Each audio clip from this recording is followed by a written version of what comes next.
Hey, what's going on, everybody?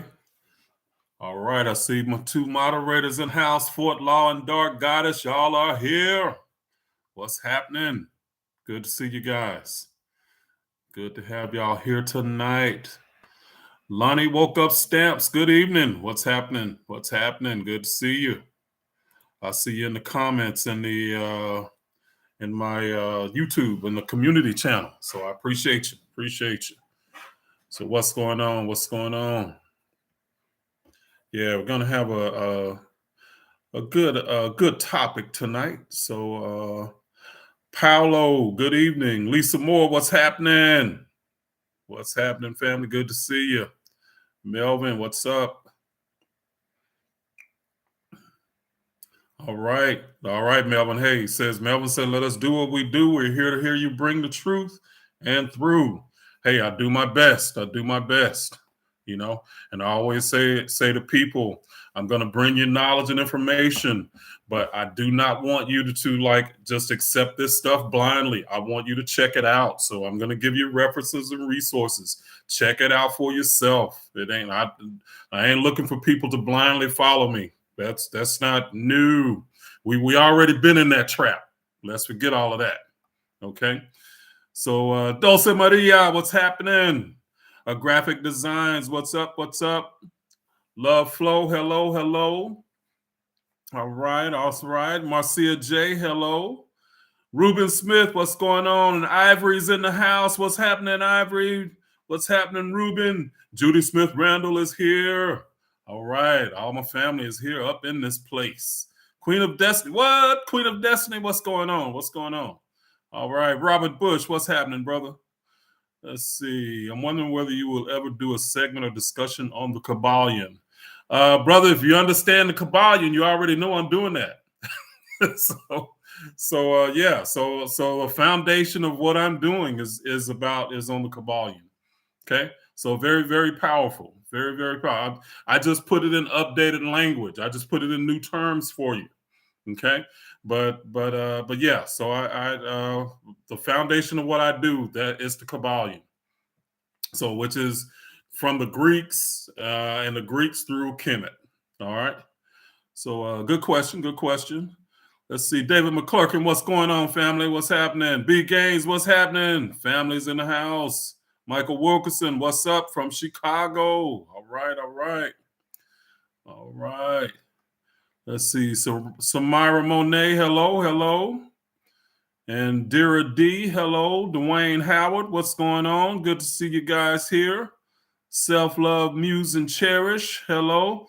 Just okay, I saw you. So I saw your name. So welcome, self-love, muse, and cherish. Yeah, she just signed up tonight. So I saw that. So glad to have you here. All right. And greetings. That's Carmel Express. So yes. All right. Let's wake it up. Love JJ's in the house. Rather creators in the house. All right. I got my moderators up in here. All right. So let's do this thing. So yeah. Let's see. Iconic man. What's up, family? Good to see you. Andrea, hello. What's going on? All right. What's going on? Brian Mitchell, James C. Watkins. What's up? All right, guys. Well, we got a little bit of a topic today. So I'm going to start out with the topic, guys, but your questions afterwards, they can be on anything, just as long as it's Kemetic, spirituality, metaphysics, some stuff about Christianity, the Bible, stuff like that. Let's get on it, okay? But we're going to have a good topic. So I won't be able to see the chat window while I'm doing this. So if y'all got questions, y'all need to write your questions down, and then you can ask them afterwards, okay? But I think this will be helpful for you, okay? So tonight we're going to be talking about the difference between Jesus and Christ, okay? Yes, we have been told that Jesus Christ or about Jesus Christ, but they are two different things, okay? And when you understand these ideas from an esoteric perspective, then you can break them up and understand the true meaning of them, okay? So, in case anybody's new here today, I'm Reginald Q A. I'm the founder of Kemetic Centered Living, and I help those that are new and transitioning to African spirituality from the negative, dogmatic programming of Christianity and learn and apply empowering Kemetic framework so that it will help you live life boldly, authentically, unapologetically, and on your terms without guilt and shame. Okay. So that's one of the things that when people are transitioning, man, they feel really almost like, man, I'm leaving a friend. I'm leaving. A lot of people don't grasp it. A lot of times when Christians are leaving Christianity, man, it is a psychological tug of war, and it's not something simple. People think it's like just getting over Santa Claus, you know, but it's way deeper than that, guys. And we got to be compassionate about with people on that. So Cannabis Maximus already priming the pump with 1111. I appreciate you, brother. Definitely appreciate you. All right, all right. So yeah, so we have to consider these ideas. So and I know like the average person, when they think we learn about Christianity, they're woke. Okay, they learn the truth about it. I'm woke. Okay, but in reality, it's the first awakening of many. So I've talked to you before about a Christ moment, you know, and those can happen over and over. They can happen in a day, you know, 2 or 3 of them, depending on what you're doing. These moments can happen in a day, okay, to where you're waking up or you're being enlightened about stuff, okay. So, but like I said, there's levels to this idea of wokeness. You know, I guess I'm making up a word there, but wokeness. When you make it up, then it is what it is. Okay, so through my class at African at www.africanmindrewire.com, I give you step-by-step instruction on how to navigate your journey as a soul having a human experience. You'll be more confident. You'll release the constant anxiety you felt as a Christian because of the confusion and conflict. You'll begin to enjoy life more because you learn that being human is not a detriment to being spiritual. And that's one of the things Christianity does. It puts you at odds between being human and spiritual. In other words, just enjoying life and being spiritual, it's like it's two different things. If you're enjoying life too much, you know, then it's probably sinful and you're not supposed to do it. That's not how the ancient Africans looked at it. Through Kemetic science, that's not how they looked at it. Life was a gift, okay? So you begin to enjoy life more because you learn that being human is not a detriment, and it's all part of the journey of a soul having a human experience. Okay, so again, that's at www.africanmindrewire.com. If you want to look into that and look at what the class is about. So it's some powerful learning, some powerful teaching. So let's get started with tonight's lesson. Okay, so I know most people believe that Jesus was a historical person, okay? And I know the average person, there are people that consider themselves atheists that still think that Jesus was a historical person. And anybody that says that he wasn't, they must be off their rocker or crazy, okay? Now, I might not be all the time there, but I have fun with life. Okay, I enjoy it. So yeah, I might do a little bit of crazy sometimes, but I make sure I enjoy life. But believe me, the stuff that I am talking to you about is things that I have studied for years. Okay, and I studied these ideas. I went to different books. I've went to different places and got information. But I'm putting it together and condensing it for you in a way and putting it in up-to-date language for you that to help you understand it and navigate these ideas. Okay. So Queen of Destiny, thank you, Nadine. She gave 1111. All right, I appreciate you. Says, hey, Reg, I saw the number today on the time. All honor and blessings to you for your changing my life. Love you and the family. All right, I appreciate that, Queen of Destiny. You know, I've been seeing that a lot too, Nadine, and this is what's happening. Is that part of 1111, 111, okay? Those numbers are about your creative process. So pay attention to what you're thinking about when you see those numbers. So you kind of have to backtrack a little bit, okay? But pay attention to what you've been thinking about, because those things are starting to manifest for you, or they have the potential to manifest for you, okay? So that 1111 is powerful. So I love seeing that number, okay? So I completely understand, and I'm not here to debate about Jesus, okay? So this is for the people who are open to the knowledge that I am given. I don't care to debate and get into whether Jesus is real or not. I don't, for me, Jesus never existed, okay? But if you want to believe that, you go with it. If it's working in your life, you go with it. But tonight, I want to break down the idea so you'll understand what it means esoterically. Okay, you'll understand what it means as practical application in your life, and not just this concept that you're just like supposed to worship, you know, these ideas.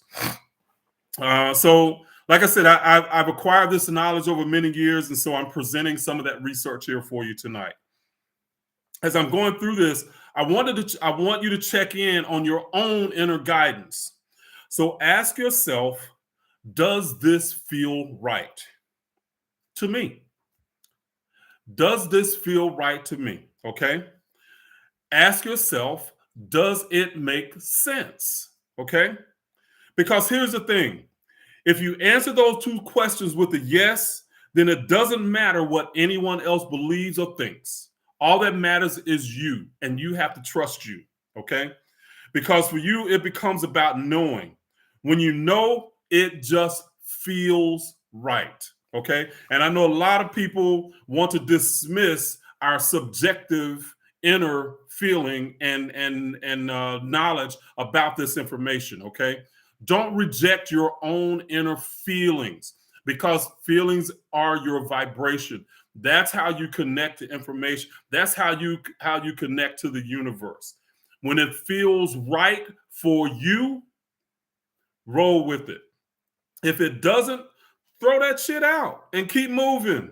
If it doesn't feel right now, you might not be where you can accept that information and knowledge, whatever the case may be. If it doesn't feel right, throw it out. This is not like Christianity, where they tell you if you get you either believe all the Bible or you believe none of the Bible. That's bullshit. Okay. You take whatever you need and make it work for you, and you make your life better. That's what you do with it. Okay. That's how it's always worked. Okay. So from my knowledge and research into the Kemetic spiritual system, the story of Jesus is esoterically about the journey of the soul while transitioning into, through, and out of physical life. Okay, so we are taught that Jesus is a historical person, but from an esoteric perspective, it is about the soul, because from the Kemetic perspective, that was the real life. Okay, not our physical life. The real life is the soul. So everything that is happening is for the benefit or for the detriment of the soul if you don't grasp the knowledge and information. Okay, excuse me, y'all. But that's what it's about. So that's what the Gospels are about. Okay, so Jesus is the personification. Okay, y'all know the English and literature terms. Okay, it's the personification of the ancient concept of Christ, the revealer of the light of wisdom within all humanity. Okay, another way to say this is that Jesus is a personification of the aha moment. You know, you just might be sitting there and you're like, oh, snap, I get it now. Oh, man, yeah, oh, wow. You know, you might just be sitting around and all of a sudden something just becomes clear for you. You get it, okay? That's what Jesus is. It's the personification of that, oh, wow, yeah, I got it now. I get it. Aha, you know, that's what it is. And I'll explain a little bit more about that here. And this is, so the ancients were very specific as to characterizing an experience as passive, receptive mode, or an active mode, okay? We know them today as divine feminine and divine masculine, all right? So divine masculine is the active mode. Divine feminine is the passive or receptive mode. Okay. And that can be on many different levels. So I'm just talking about right now this aha moment. Okay. So we can translate the word in this sense of divine as universal. Okay.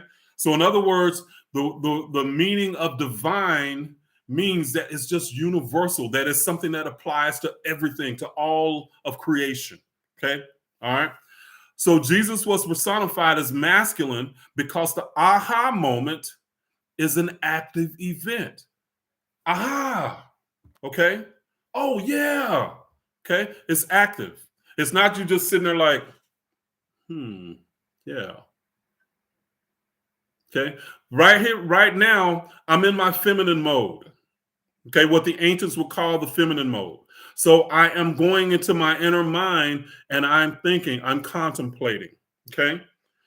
The ancient definition for wisdom is the inner contemplation of knowledge. Knowledge is an active concept, so you're learning. But then when you grasp the knowledge, you're thinking about it, you're ruminating about it, you're contemplating it. That's where wisdom comes from. That's where you get that aha moment. Okay. So the Gospels are really dramas or plays teaching initiates using Jesus as the teacher or revealer of the idea. Okay. So in other words, so one book that confirms this idea is the Pagan Christ. And if you want to look, find these books yourself. So I have actual links to them in the video description. Okay. So the Pagan Christ, and it's by Tom Harper. So Tomharpur. Okay. So the Pagan Christ is blind faith killing Christianity.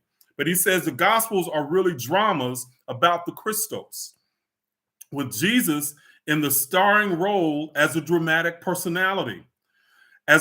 Jesus is the symbolic personification of the Christos. Okay, so me and Tom Harper, that's two crazy people in the world, at least, because we both saying that Jesus ain't historical. That's one way to look at it. But I know some other people that were saying that too. So we're not alone in this. Okay. So the knowledge that became part of the Bible was meant to give initiates being trained in the Egyptian mystery systems information about their individual journey as a soul and that of humanity. Okay. And just like any teacher today, and me, when I was a school teacher, I would try to find new and interesting ways to present information to my students so they didn't get bored. Okay. It was the same back then. And someone came up with the drama that became part of now what we know as the Bible. So they came up with these 4 dramas. Now, there's a reason they picked 4. Okay. The number 4, there's a reason that they picked 4 gospels. But the Christian fathers did that.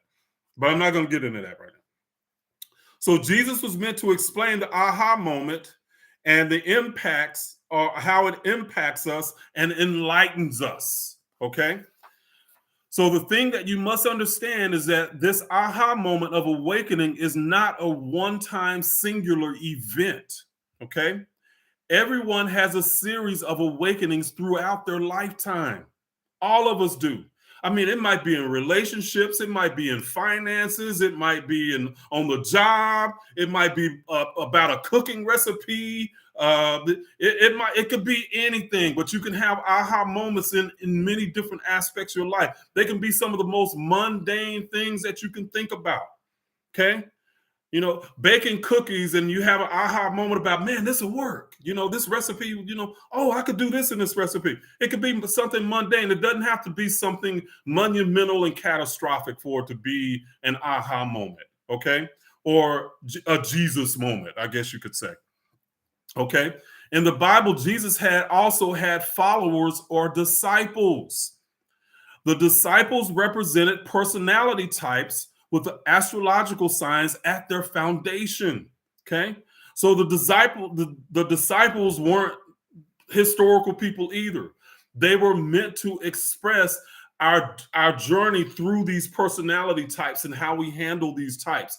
All of us have at least 12 of them. Okay, that's why they were 12. And guess what? The 12 coincide with the 12 signs of the zodiac. How coincidental. Okay, so some psychologists connected to Carl Jung call the personality types archetypes. An archetype is a common pattern of behavior that a society and culture recognizes. So we speak archetypal language all the time. They did the same thing in ancient times. We just have different words. So we're familiar with archetypal language and archetypal personalities. For example, if I said someone is a nerd, okay, I picked a nerd because people can call me that sometimes. I used to get mad at that, but now I'm like, especially when I was young, man. I was a kind of a nerd type in school. I guess if I wasn't an athlete, I probably would have been one of the guys just melt into the wall or something. But I was a pretty good athlete, so people knew me. But anyway, I was a nerd or a bookworm. Okay, those are both archetypal expressions. So if you say that about somebody, then they automatically know that certain type of person comes to mind. If I said someone was a real warrior, you would have an idea about the person's personality without me ever having to say anything more.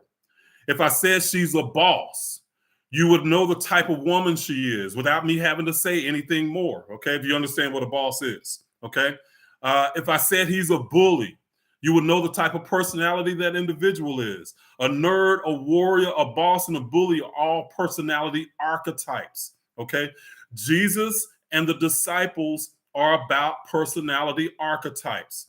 These same concepts within ancient times were discussed and analyzed. They simply had a different language in which to talk about these ideas, and they connected them holistically, mind, body, and soul. Jesus and his 12 disciples are on one level addressing the personality, but on the other levels helping you to explore the idea of using universal laws and common sense. Today we call the ancient concepts using faith, praying, or getting therapy, but they're all processes the ancient Africans used to be more, do more, and have more along their life journey. Okay. The Bible stories with Jesus and the disciples are the individual soul that is gaining wisdom through reconciling these personality archetypes through a lifetime. Okay. Again, we know this character or personified soul in the Bible as Jesus. The origin of the person we know as Jesus Christ can be found in the ancient Kemet or Egypt. Jesus Christ is a composite of two Kemetic letters, Osiris or Asar, and Heru, okay? And Horus. So Heru and Horus are the same. So Asar is the Kemetic name, okay? Osiris is the Greek name. Heru is the Kemetic name. Horus is the Greek name, okay? But same two letters. All right. Now, there are two distinct functions within the human experience or the human psyche that they're talking about when we're talking about Jesus and Christ. Okay, so there are two different functions. Okay, and that's what I want you to understand here. So the experience of the inner Christ is unique and real. And this is when I've talked before. A lot of times when you say that Jesus never existed, the average Christian will say that you're dismissing their inner experience, okay? But that's not what I'm talking about, okay? They've just been taught to name that experience Jesus or Christ or Jesus Christ, okay? But I'm not dismissing the experience because I said that Jesus didn't exist. In other words, to them, if Jesus didn't exist, then there was no way that they could have that experience. That's not true. All of these, again, I'm talking about universal experiences that are universal to humanity and to human nature. And all spiritual systems talk about these ideas. They just call them different things. Okay. So the experience of the inner Christ is unique and real, and the Christos is an ancient archetype. Okay. Jesus in its original allegorical form can have practical meaning for those that choose to understand the Kemetic science and symbolic meaning. Okay. So what is a Christ? All right. So I've talked about Jesus. So now what is a Christ? Because we know this entity as Jesus Christ. But again, they're two different things. So on one level, a Christ is a person that has evolved to the level of knowing and connected to experiencing their God self or higher self. Okay. So that person is comfortable with their own intuitive inner guidance. That would be a Christ. Okay. They've grown to that level to where they can allow that inner guidance to be something that actually guide them and move them. Okay. One way this might happen in our everyday life is when we go through emotional storms. Okay, when the shit hits the fan and we have stuff happening. Okay, the archetype of going through the storm of life was represented in the biblical miracle of Jesus walking on the water. Okay, so again, we know it as a miracle, but it has deeper esoteric meaning. Okay, it never happened historically. It was to express an esoteric idea. And it's presented symbolically and through allegory. Okay. So in Matthew chapter 14, verse 22 and 30 through 32, and I'm not going to read all of these, but just give you a synopsis. It says the miracle of Jesus is recounted. It talks about it being windy and possibly storming. The disciples were afraid and witnessed Jesus walking on the water. The disciple Peter even began walking on the water until he began to sink. Jesus had to rescue him. He got into the boat with all of them. Jesus got into the boat with all of them, and everybody calmed down. Okay. This story is expressing what we call the archetypal pattern of a victim. Okay, that might be one way you could look at this, is that a person is being victimized. They're going through the storm. So the storm of life was happening, and the disciples or personality aspects were crying out for someone to save them from the storm. Oh, damn, I wish somebody could help me. I don't know what I'm going to do. I can't pay my bill. Oh God, what's happening? What am I going to do? Okay. Peter at one point began to believe that he could handle the storm, Peter as a personality type, and he began walking on the water, or shall we say, rising above the storms of his emotions. Okay, so the water in this instance can represent emotions. Okay, until something, maybe a negative friend. Oh, girl, you can't make this. Girl, I don't know how you're gonna get the money. I mean, you just really messed up. Dude, why are you doing this? Okay, so a negative friend starts talking to you, and then all of a sudden you start to get agitated again. Okay, that's why you need to stay away from negative ass people. Okay, but that shook Peter, and Peter started to lose his faith, and he started to sink. Okay, but he was rescued. So when Jesus admonished Peter for not having faith, it was to teach us that we do have the power to overcome our storms in life. Okay, that's what it is. Just a generalization. Okay, excuse me. It's just a universal meaning. Okay, so you don't drown in your emotions. You rise above them and walk calmly through your storm. Once you come through the storm with the trust and guidance of your higher self, you are then a Christ. Jesus is the aha moment. Oh, damn, I get it. Christ is your state of being. Okay? Christ means that you have now become enlightened from the situation that you went through, whatever it might be. Okay? So I'll say that again. Jesus is the aha moment. And Christ is a state of being enlightened. Okay. So that's a quick synopsis of the story and what it was meant to convey through the knowledge of the archetypes. There's still more esoteric knowledge to pull from almost every line of that scripture if you want to really get down and get detailed into it. The difference in understanding the science and believing in the miracle will be monumental in your life. Instead of marveling at the biblical miracle, you can understand the meaning of it and what that meaning is in your life. It's no longer looking to Jesus in the storm of your life to rise and excuse me, it's no longer looking to Jesus in the storm of your life, like, oh, Jesus, please save me. Okay. Oh, Jesus, just help me. Now you must understand that it's something that you have to do, that you have the inner power to do that for yourself. Okay. That's what these teachings are about.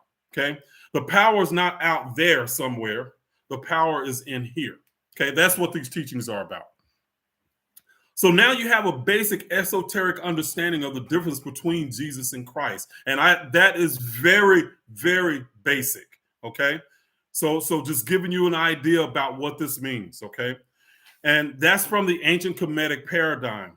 So this is the deal. You are gods and goddesses in training. Okay. The Kemetic teachings are designed to give you universal information that you can apply to your life. They're processes that become a way of life and empower you and make your life better. Okay. That's what these things do. So Christianity, on the other hand, teaches you that you are powerless and need a savior. Jesus, save me, please. Oh, Jesus, help me. I need it. I don't know how I'm gonna pay that bill. Jesus, can you help me? Okay.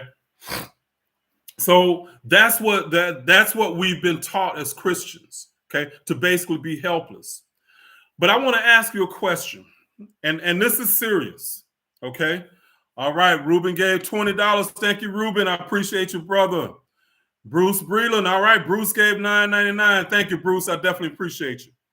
So this is a question I want to ask, and this is a serious question.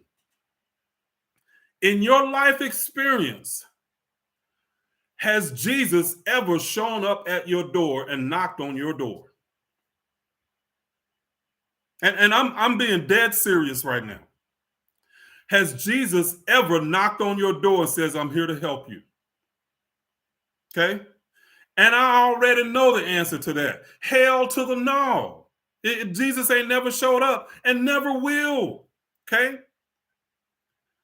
So now understand, I didn't ask you if you gave credit to Jesus, because as a Christian, you're taught that when you come through the storm, oh, Jesus just came to my life. Jesus just helped me through this. And oh, I just thank you, Jesus.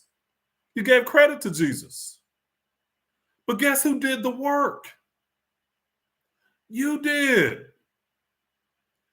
Everything that happened, everything that you went through and came through, you did it. But Jesus didn't knock on your door and say, hey, I'm here to help. What can I do for you? That didn't happen. You just been taught to give credit to an entity that you believe was historical. But your inner experience, your outer experience, you came through it yourself. There is no shame in understanding and knowing that. You don't have to feel like, oh, well, wait a minute, am I being prideful? Am I being, all of this stuff that Christianity teaches you? No, it is about you and your journey, your inner journey, and how you handle things. Okay, that's the bottom line. So basically, and this is the thing that I'm getting to in my African Mind Rewired class, is I'm teaching you how to go in and access these inner processes, how to understand the mechanics of prayer, how to understand these ideas that are supposed to be a part of your life, not something that you just do as a a crisis intervention. That's what I call Christianity in their prayer. It's crisis intervention. Oh my God, it's happened. God, can you please help me now? I promise if you help me through this, God, I'll never do this again. Come on now, we already know we're gonna make that happen again. Hey, I'll never do it again, God. Okay, one more time. But seriously, so you have to understand that a lot of what the ancients will teach, because what Christianity was supposed to be was like elementary school for spirituality. That's what it was intended to be, but it got corrupted over the years. Okay, it was supposed to be an entry into these ideas. Okay, an entry into the mystery school ideas. All right, but it got corrupted. So what we got was a watered down, twisted version of African spirituality that somebody just made some stuff up, mixed it up, and then gave it back to us as something else. Okay, gave it back to the world as something else. Now, understand, I'm an African American man, and I am expressing these ideas through who I am, through this physical incarnation. But these ideas work universally for all of us, all of humanity. Okay, so don't think that just because you're black that you have some special dispensation that you can use these ideas and nobody else can. That's not true. You know, they were never meant to be that way. You know, but today, because of our society, we've gotten into these different camps like that. So that's it. So again, so my class is at www.africanmindrewired.com. If you're interested in learning these ideas and really improving your life, come on by. We can help you. So I don't try to force anybody. I can't sell you on it, nothing like that. I know it's good. If you want it, come get it. If not, it's cool. I mean, you live your life and it's all good. Okay. So that's what it's about. Now, you got questions? I can answer questions, and we can get it rolling. Okay. Man, I went there for a little while tonight, didn't I? All right.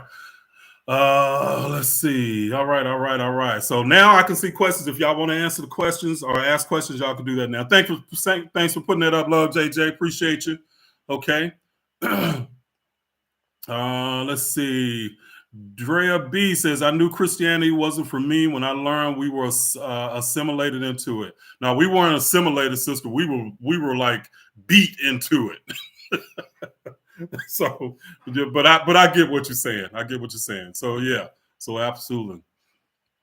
Let's see. Based on your research, how did Christianity start? So Ivory Crump asked that question. So basically, the reason why it started is that when the Catholic Church, and I actually did a video on this, was God, now I can't remember the name of the video. Why did the Catholic Church invent a corporeal Jesus? Okay, so if you look through my channel, you'll see that. But basically, they needed a way to have Jesus, or they needed to have a physical person confer the knowledge and teachings to someone so that they can confer it to the Catholic Church or to the bishops. Okay, so they actually needed this transfer to happen. Because Jesus gave it to Peter, now Peter gave it to the bishops in the church. Okay, and that's why they started it, or that's why they invented a corporeal Jesus. Understand that this invention didn't occur until 300 years after the supposed death of Jesus. In other words, 300 years later, somebody says, how can we get this party started and get this kicked off? How can we put this organization in place where, everybody has to listen to us and blah, blah, blah, maybe we ought to invent, we got this Jesus character that's been floating around in these tablets and books. Why don't we do something with that? And they invented. So at the time, at the Council of Nicaea in 324 AD, that's when they actually made Jesus the Son of God, or God and man. Okay. That's when they decided that idea in 324 AD, 324 years after the supposed death of Jesus. Okay. That means that they backdated Jesus's birth, all the stuff that we said that's supposed to happen. They backdated it all. Why do you think they backdated it? Because nobody could actually confirm it or deny it. So we can fight all day long about whether Jesus existed or not. But this was before. But people did not know where all this knowledge came from, because most biblical scholars will tell you that the original books of the Bible and where it came from, nobody knows. That's what they're telling you. So, and that was the until 1799, And the French Egyptologists, Francois or Champollion, until he discovered the Rosetta Stone, nobody had any idea where the books of the Bible came, where Jesus, the idea of Jesus came from, none of it. Okay? Nobody. But in 1799, he discovered the Rosetta Stone. And the Rosetta Stone, what that was, it had a translation of Greek, Demotic, and the hieroglyphs. So it had three different ideas written or the one idea written in three different languages. That gave them the key to start to decipher a lot of the Egyptian hieroglyphs. When they started doing that, that's when they started recognizing some similarities between Heru and Jesus, Osiris and Jesus. Okay. They started digging more and more. Once they started digging around 1850 something, I think, I believe Sir Wallace Budge, which was an Egyptian Egyptologist, he started noticing things. Then who was the other guy? I just talked about him. Started doing a lot of writings on it. Wrote the doggone it. I hate it when my mind just goes blank like this. But anyway, he wrote Egypt Light of the World. Gerald Massey. God dang it, Gerald Massey. He started to studying these ideas, and he just started connecting these dots, and he brought forth, and people was calling this dude absolutely butt-ass crazy. Like, dude, no, But he had his shit together, and he started to prove a lot of these ideas. Now, he still didn't make all the connections because he still had some, some biases against the African people. But he didn't make all the connections, but he started to pulling a lot of this stuff out, like that. So Crystal Turner gave $19.99. Thank you, Crystal. I appreciate you. And who's that? Nubian Allen. So thank you, $9.99. He says it's Serapis Christ, the first phase of Jesus. So Serapis comes from the name. It's actually a conjunction. So there were. So we had Osiris and Apis, okay, and Osiris, of course, is the Egyptian neter, which represents the physical, the soul in the physical body. The power of that soul to create was represented as a bull, or in a sexual sense, the phallus, okay, and the bull was called Apis. So they call these two things that connected together, Osiris as a soul and his ability to create, they called it Osirapis. Okay? So Osirapis later became Serapis. Okay? So that's where the idea of Serapis came from. All right? Okay. Let's see here. But good question. Let's see. Council of Nicaea 325 AD, Council of Ephesus 451. Okay, yeah, they had all these councils, a graphic design. They had many. So the Catholics would get together every so many years and codify these ideas and how they wanted things to be spoken about and in the churches and stuff. So that's what they did. All right. Let's see. Okay, just looking and looking back. Any other questions? Were Gnostic Christians more spiritual than religious? Yes, absolutely, Crystal Turner. So actually Christianity came from Gnosticism. So the first 2 centuries after the supposed death of Christ, and they just made up that date. But so the first 2 centuries after that, Christianity was Gnostic. That's where they got their knowledge from. Then when they needed the corporeal Jesus, that's when the split started to occur from Gnosticism. And they started to talk against Gnosticism. But if you go to the Vatican, they still have a lot of the Gnostic iconography all around the Vatican.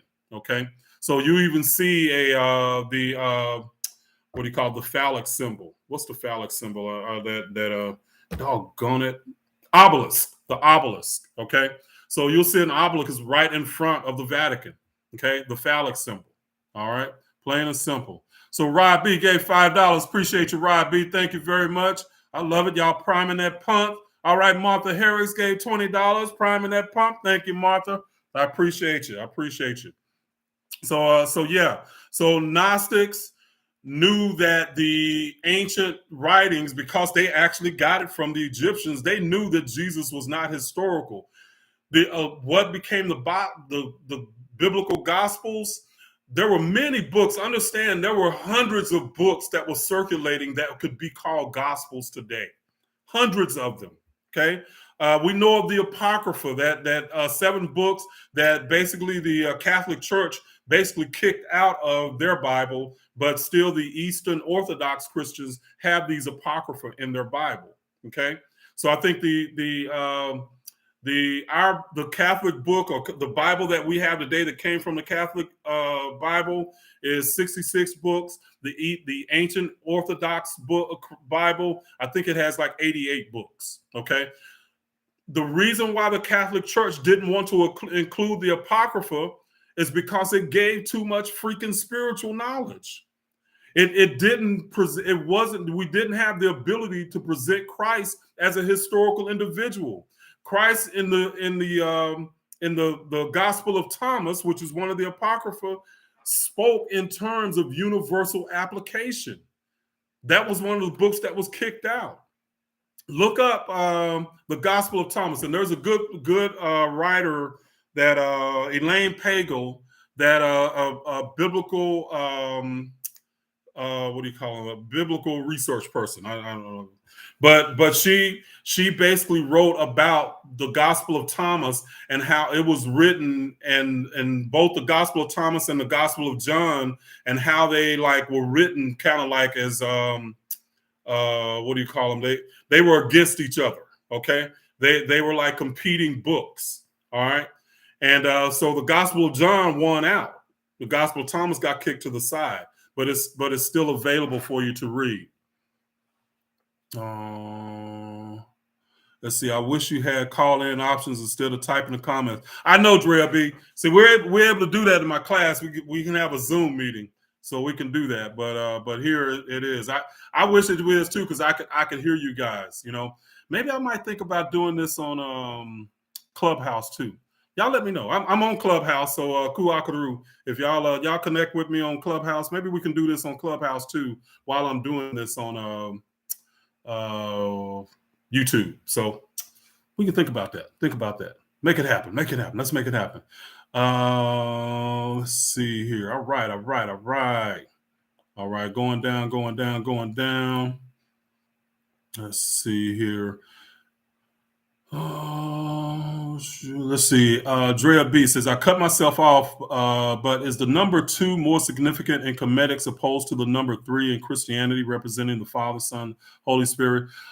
Drea B, you're getting into numerology, and in the sense, number 2 is not more significant. It's just that they represent 2 different ideas. So the number 2 represents polarity, or as we call duality. Okay. The number 3 represents the first experience that we can have. Okay. So we have masculine and feminine that produce masculine and feminine. Okay. That produce the experience, or what we call the child. Okay. Christianity calls it Father, Son, and the Holy Spirit. They totally take out the feminine aspect of it.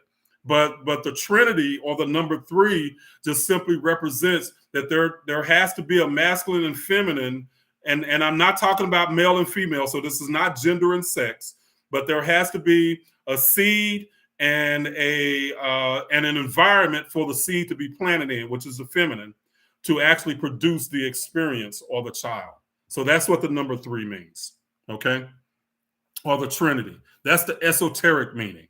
But the number 2 is just duality. 1 simply means unity before anything ever came into being. So the number 1, the number 2, and number 3. And they're 3 totally different aspects of creation.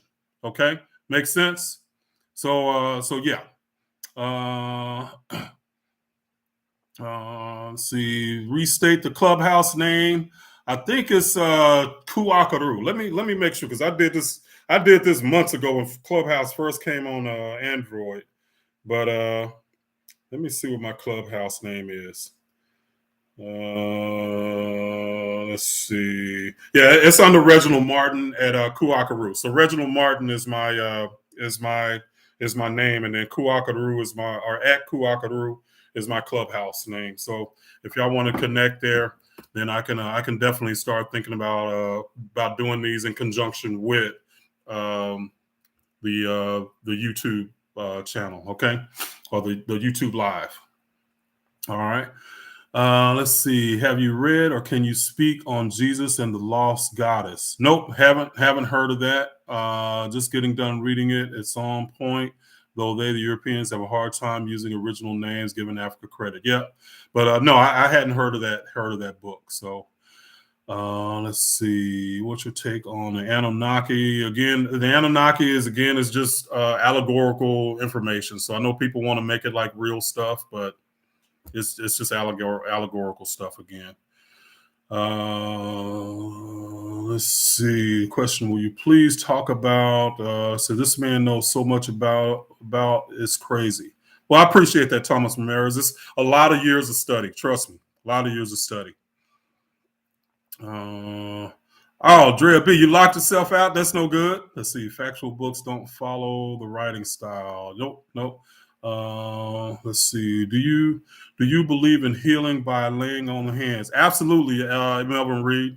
We all have that. We have that energy. So there's a whole system, Reiki, that talks about the power and the energy of the healing hands. So absolutely, I believe in it. So we have the ability to heal ourselves, for real. Let's see. Question. Let's see, what book do you recommend? So there's a whole lot of books that I studied from, and again, they are in the video description. So there's a lot of books there, and I'll tell you, a lot of those books are very difficult to read. They're not easy reads for somebody that's just beginning. That's one of the reasons why I started my class, is because when I first began this, it was very difficult to find any credible and any people that were really knowledgeable that could break this stuff down. Because of my training as a teacher, I understood how to get knowledge, how to read, how to translate it, so to speak, and then break it down into pieces that people could understand, because that's what I had to do for my students. So when I started to study this, I had to learn how to break it down into plain language, so to speak, and so I could teach it.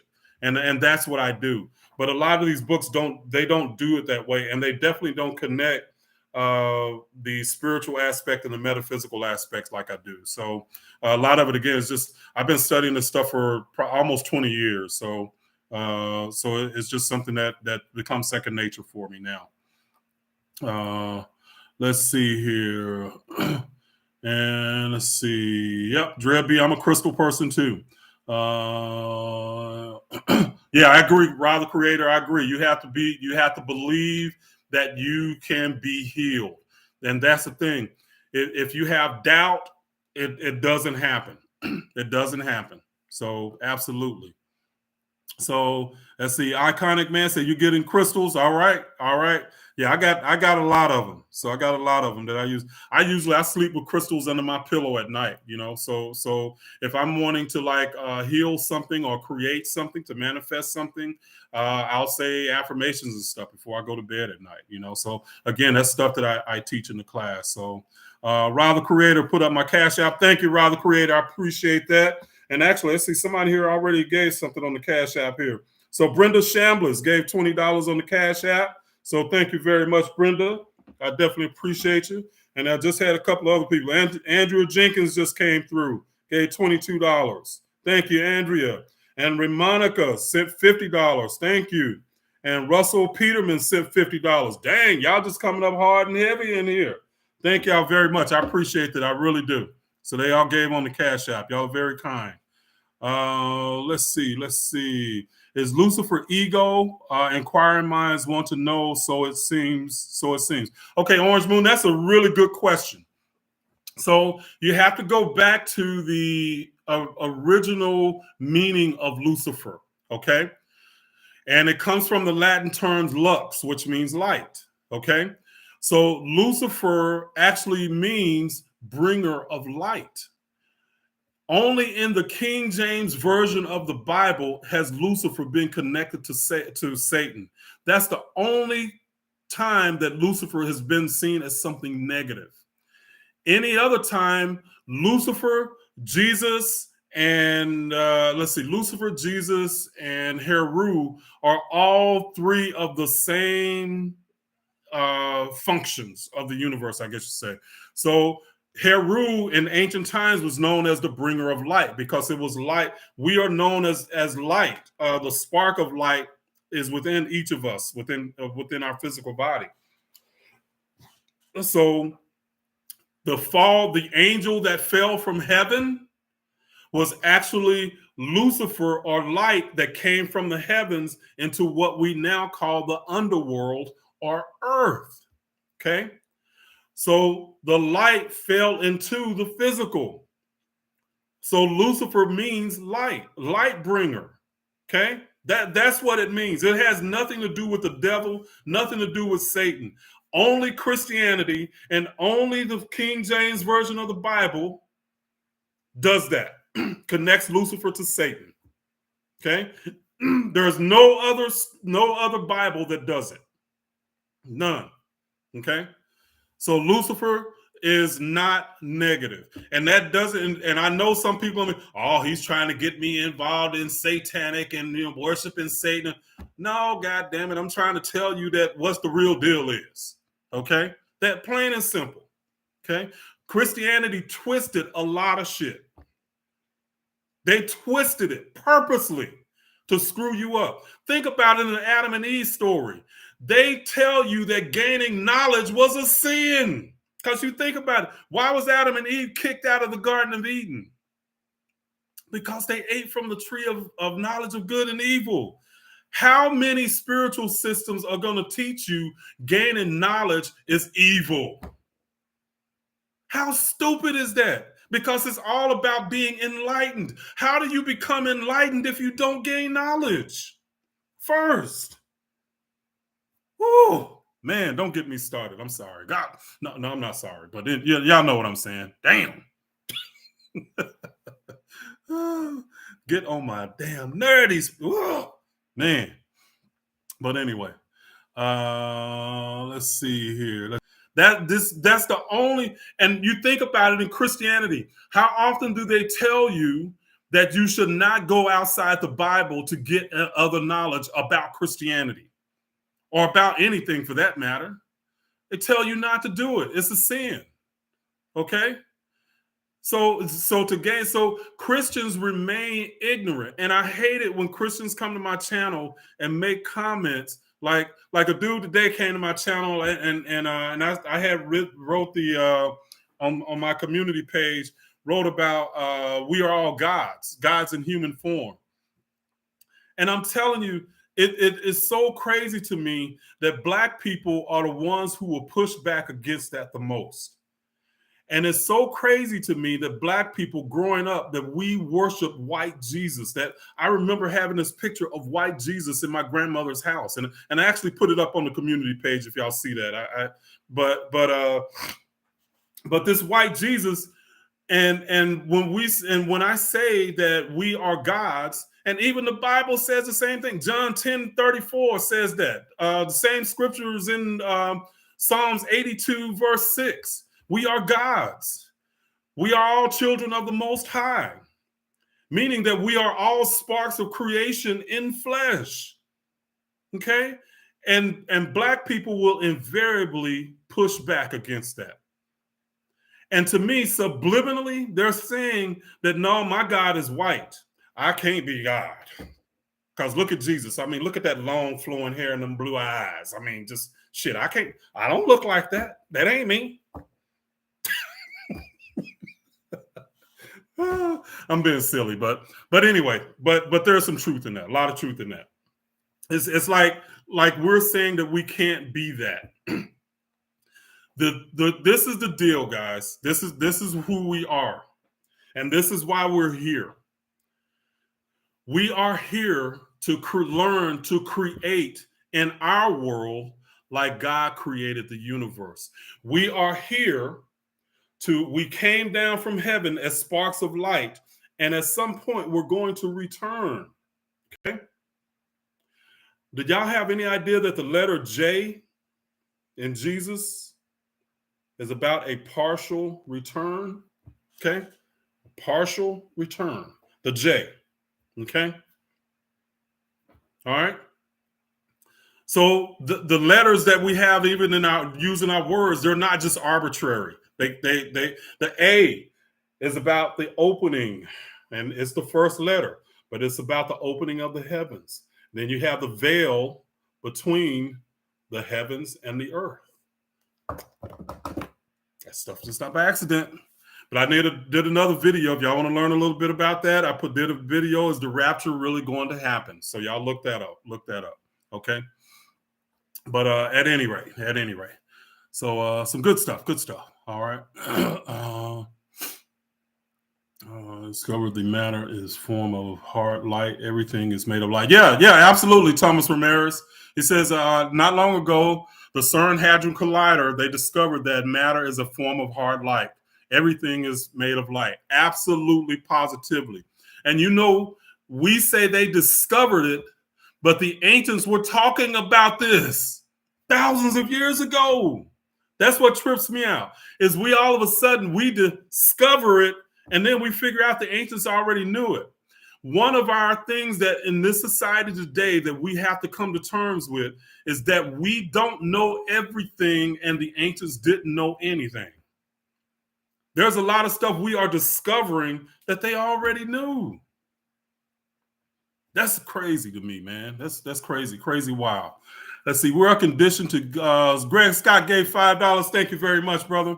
Says we're conditioned to to forget that we're light beings. Jesus, metaphorically speaking, of you will. Ashe, peace, God. Thank you. Appreciate that, Greg. Definitely appreciate that. Let's see. Let's see. Nikita Henderson gave $10. Thank you, Nikita. Definitely appreciate you, sister. Nikita's family again, too. Thank you. So y'all guys have been really generous. So yeah, let's see. Dre said the class is mind blowing. Says Iconic Man. So thank you, brother. I definitely appreciate that nice word there. So definitely appreciate you. So I think that. Well, I don't think that. I know it's life changing because it changed my life. So all the stuff that I'm teaching is not theory. I'm teaching actual things that I've used to impact my life. So and I know it works, and so it works for a lot of others too. So most definitely. Let's see. I agree with that. Graphics design says knowledge has always been the enemy of the church. I so agree with that. You're absolutely right. Absolutely right. 100% right there. Let's see. And Lothario Cartwright, thank you, Lothario. Appreciate that. Says hit that like button. So I see I got 153 people in here. We've got 119 likes. I guess some people are like, well, I don't know if I like this or not. But it's all good. All right, guys. It is about that time. So I'm going to wrap it up tonight. So Kenny Blanco, thank you very much. Says knowledge, wisdom, and understanding. He gave $9.99. Thank you, Kenny. So you guys have been so generous tonight. And thank you for all my moderators, for Love JJ, Fort Law, Ra the Creator, the Dark Goddess. Man, thank you guys for always being here. So I definitely appreciate y'all. Y'all are the best. So thank you very much. But until next week, guys, y'all have an amazing week. And I will see y'all next time, okay? All right. Y'all have a good one.